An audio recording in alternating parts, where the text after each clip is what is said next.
Je tiens une Bible à la main. En principe, on doit obéir à ce qui est écrit dans la parole de Dieu. Et surtout, sonder les Écritures à l'intérieur.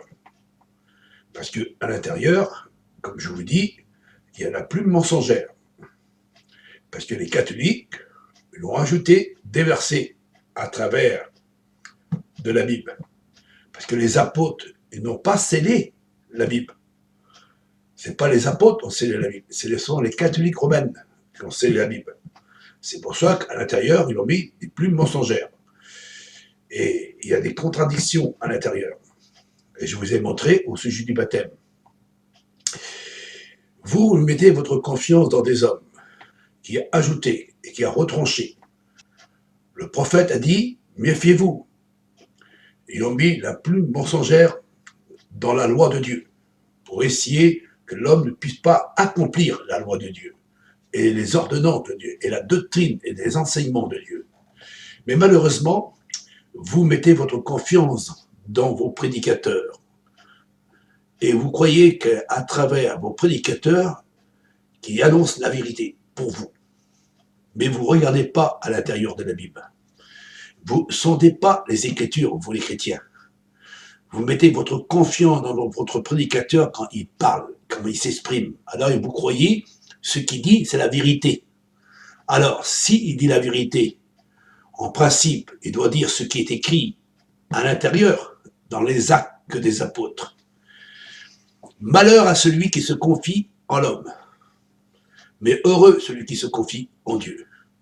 Autrefois, j'avais mis ma confiance dans des hommes, et c'était un malheur pour moi, parce que je croyais que ces enseignants et ces dirigeants qui tenaient la vérité et l'enseignement selon ce qui est écrit dans la parole de Dieu.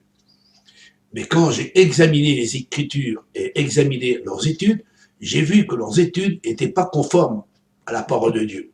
Et j'ai vu aussi qu'à l'intérieur, que les catholiques ont mis une plume mensongère pour que l'homme puisse y croire. Et vous croyez à cette Trinité. La Trinité qui a été mise en évidence par les catholiques romaines. Et que vous avez mis votre confiance à travers de cette Trinité.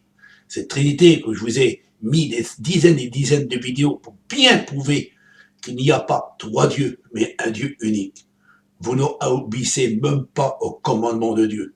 Vous, les chrétiens, et surtout vous, les prédicateurs, vous tordez les Écritures et vous déformez les Écritures. C'est bien ça qu'il disait l'apôtre Paul. Paul n'a-t-il pas dit? Des foules de docteurs sortiront de l'ombre et prêcheront un autre évangile. Vous êtes des foules de docteurs. Vous prêchez, en réalité, un enseignement qui n'est même pas biblique.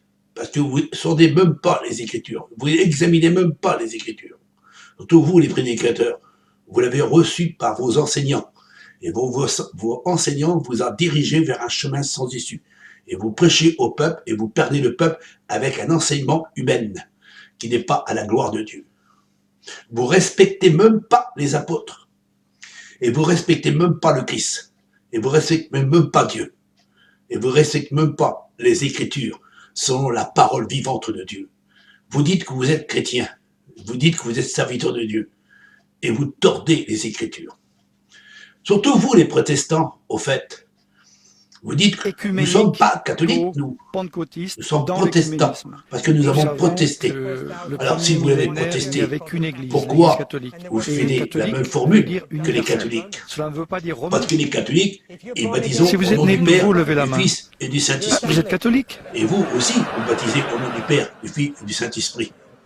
Vous aussi, vous croyez à travers cet enseignement, et vous le prêchez, cet enseignement, et vous le faites, cette formule, à tous les chrétiens comme les catholiques. Malheureusement, vous n'accomplissez pas ce qui est écrit. Dans les Actes des Apôtres, au chapitre 2, au verset 38, l'apôtre Pierre, il a commencé à prêcher au jour de la Pentecôte, quand il est sorti de la chambre. Il a commencé à être rempli du Saint-Esprit. Il a commencé à publier la parole vivante de Dieu. Et il est par l'Esprit de Dieu. il a parlé. Il a dit, repentez-vous et convertissez-vous et que vous soyez baptisés dans le nom du Christ, le Mashiach. Repentez-vous parce que vous l'avez crucifié le Christ par ignorance. Maintenant, il faut le reconnaître que c'est lui qui vous a pardonné vos péchés à travers de son baptême. Et le peuple s'est converti. 3000 âmes s'est converti. Ils ont accepté le Christ. Ils ont accepté le Christ. Ils ont accepté que le Christ est mort pour leurs péchés. Ils ont reçu le baptême de la mort du Christ. Et ils marchent d'un nouveau pas avec le Christ. Parce qu'ils reconnaissent que Christ est mort pour leurs péchés. Mais vous respectez même pas Pierre. Vous dites que vous êtes des hommes de Dieu, mais vous respectez pas Pierre. Vous respectez les catholiques romaines qui disent le contraire de l'apôtre Pierre. Parce que Pierre est dit, c'est bien en son nom que nous devons être baptisés. C'est écrit. On ne peut pas dire le contraire. Continuez à répéter les formules catholiques romaines. Et vous accomplissez même pas ce que Pierre a prêché. Même Philippe, quand il était dans la ville, il a prêché l'évangile avec puissance et autorité par l'Esprit de Dieu au nom de Jésus-Christ, notre Seigneur, par le baptême de la mort du Christ. Et les gens sont repentis, ils ont accepté le Christ comme sauveur personnel. Et ils l'ont accepté, ils croyons de tout leur cœur que Christ a pris leur péché. Et que ce n'est plus eux qui vivent, mais c'est Christ qui vit en eux. Il faut accepter le nom du Christ. Et celui qui est mort sur la croix, c'est lui qui est mort sur la croix, et non 3 personnes. Toi, tu n'es pas plus fort de ce qui est écrit dans la parole de Dieu. Vous vous servez du verset catholique romain. Vous, les protestants, vous, les évangélistes, les baptistes, les pentecôtistes, et vous, vie lumière, vous dites que nous sommes dans la vérité. Vous êtes dans la vérité. Vous n'avez des fausses doctrines à l'intérieur de vos églises. Il y en a des fausses doctrines. Et s'il faudrait en parler de toutes les fausses doctrines que vous avez à l'intérieur de vos églises, il faudrait des jours et des jours pour en parler. Parce que vous êtes tous à côté de la vérité. C'est pour cela que le Christ a bien dit. Il s'élèvera des faux Christ et des faux prophètes. Ils feront des miracles, des prodiges. Ils vont essayer de vous séduire, si c'est possible, même vous, les élus de Dieu. Je vous ai averti. Et si vous n'écoutez pas ce que le Christ a exprimé, et si vous n'écoutez pas ce que les apôtres ont reçu de la part de Dieu pour annoncer ce véritable évangile, mais vous dites, nous ne sommes pas catholiques. Nous ne sommes pas catholiques. Alors si vous n'êtes pas catholique, pourquoi vous faites la formule catholique? Pentecôtiste dans l'écuménisme. Nous savons que le premier millénaire, il n'y avait qu'une église, l'église catholique. Et catholique veut dire universel. Cela ne veut pas dire romain. Si vous êtes né de nouveau, levez la main. Ah, vous êtes catholique? Reprenez ce qui vous appartient. Nous sommes catholiques. Et depuis le protestation... L'apôtre Paul, il dit ouvertement, à travers de sa propre bouche, c'est à travers du nom du Christ que nous devons être baptisés. Alors vous n'accomplissez pas l'œuvre de Dieu qui est écrit à l'intérieur de la Bible. Parce que Paul, il dit ouvertement, c'est au nom du Christ qu'il faut être baptisé. Rappelez-vous ce que Paul a fait dans Actes 19, verset 5. Quand les hommes ils sont venus, il a dit, par quel baptême vous avez été baptisés? Par Jean-Baptiste. Et Paul a dit, non, c'est pas Jean-Baptiste maintenant, c'est le Christ. Il faut être baptisé dans le nom du Christ. Il faut accepter le baptême du Christ. C'est à travers de sa mort que nous sommes pardonnés. Et c'est à travers de sa mort qu'il a ôté notre péché. Il faut l'accepter. Et eux, ils l'ont accepté. Et quand ils ont accepté le Christ dans leur cœur, et qu'ils ont reconnu que Christ est mort pour leur péché, alors là, le Saint-Esprit est venu vers eux. Il est venu vers eux. Mais vous n'avez pas l'Esprit de Dieu. Vous avez un esprit d'égarement. Un esprit d'égarement, un esprit de séduction. Cet esprit de séduction qui fait des miracles et des prodiges qu'on voit sur Internet, hein, comme si Dieu ferait des miracles et des prodiges en direct pour se faire connaître. Dieu n'a pas besoin de faire des miracles en direct.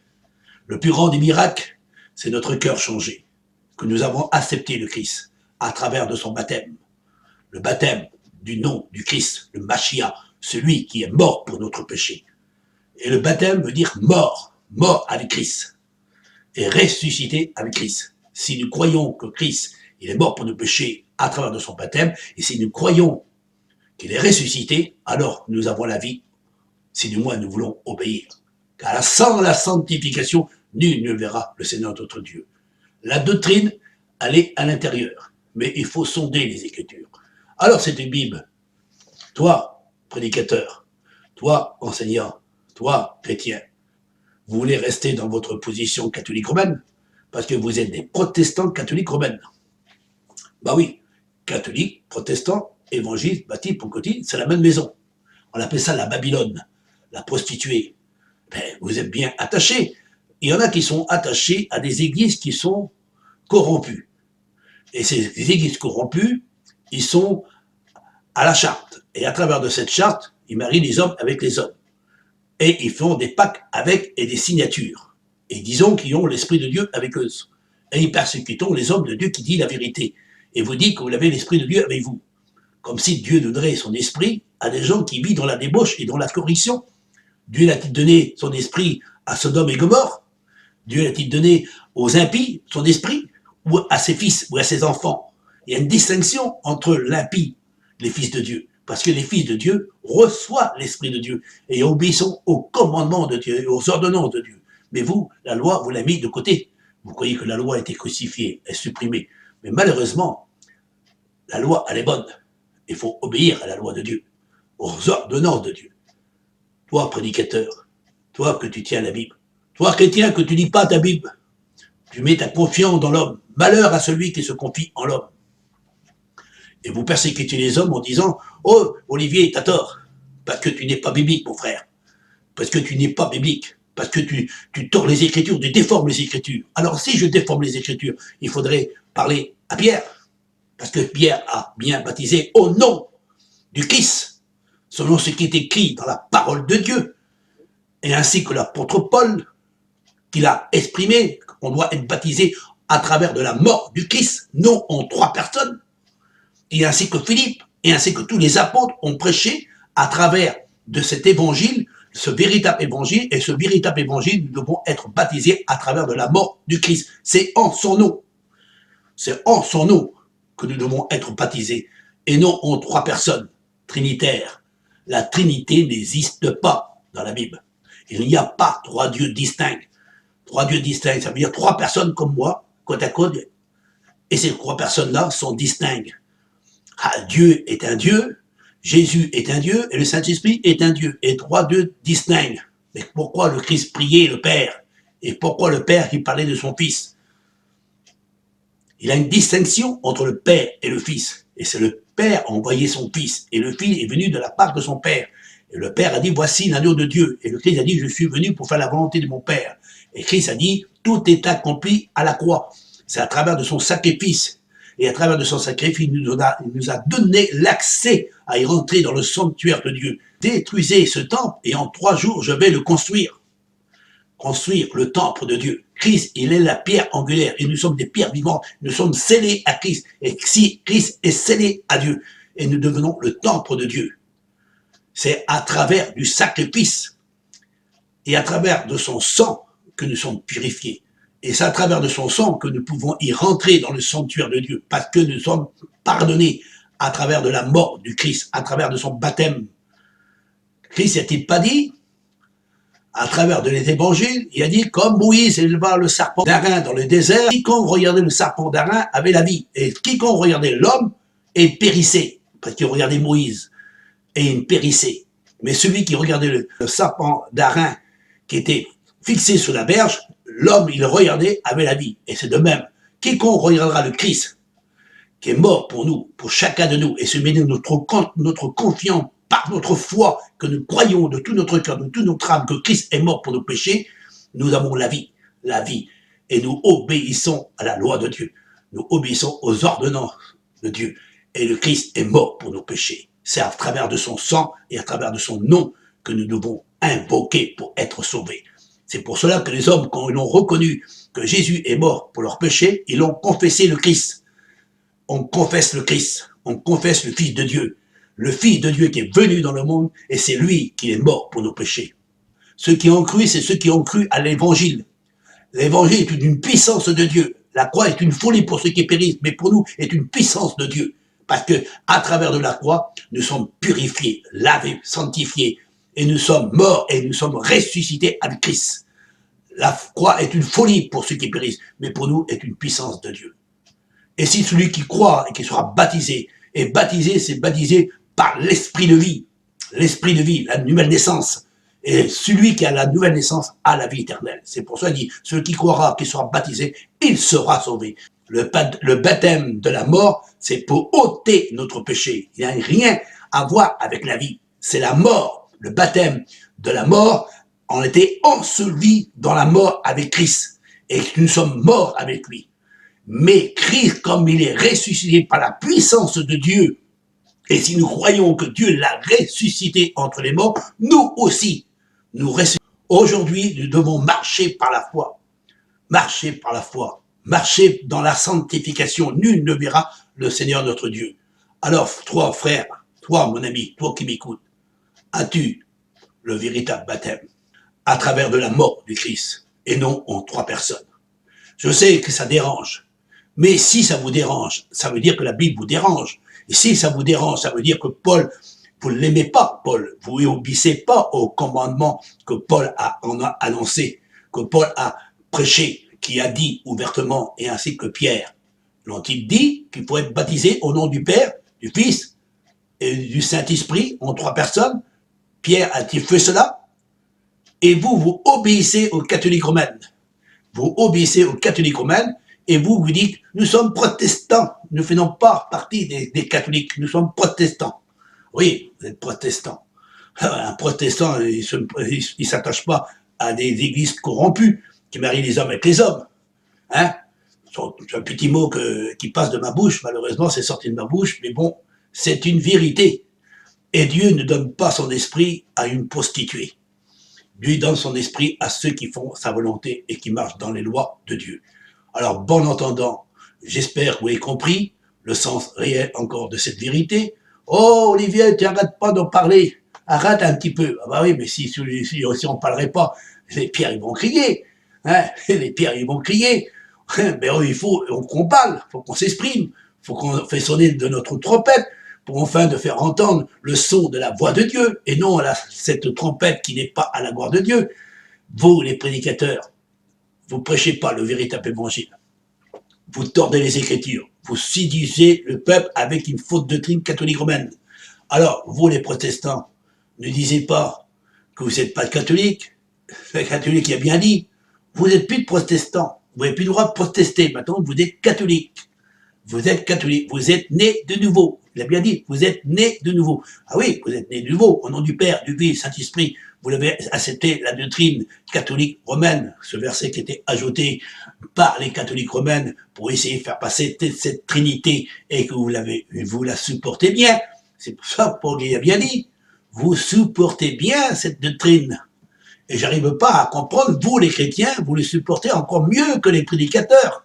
Parce que vous baptisez au nom du Père et du Fils et du Saint-Esprit avec une doctrine catholique romaine et une trinité qui n'est pas biblique à travers la parole de Dieu. Il nous dit ouvertement que nous devons être baptisés à travers de la mort du Christ. C'est à travers de son baptême, nous sommes ensevelis et nous sommes morts avec Christ. Et Christ, il est ressuscité, nous devons être ressuscités à travers le nom du Christ bien-aimé. Alors, si vous dites que vous êtes sauvés à travers une trinité, et que Paul dit que non, c'est pas à travers une trinité que nous devons être baptisés, mais à travers de la mort du Christ et à travers de son baptême, et c'est au nom du Christ que nous devons être baptisés, et non en 3 personnes. Alors, si vous dites que vous êtes dans la vérité, alors vous n'accomplissez pas et vous n'obéissez pas à Paul, ni à Pierre, et ni de cela qui est écrit dans la parole de Dieu. Malheur à celui qui se confie dans l'homme.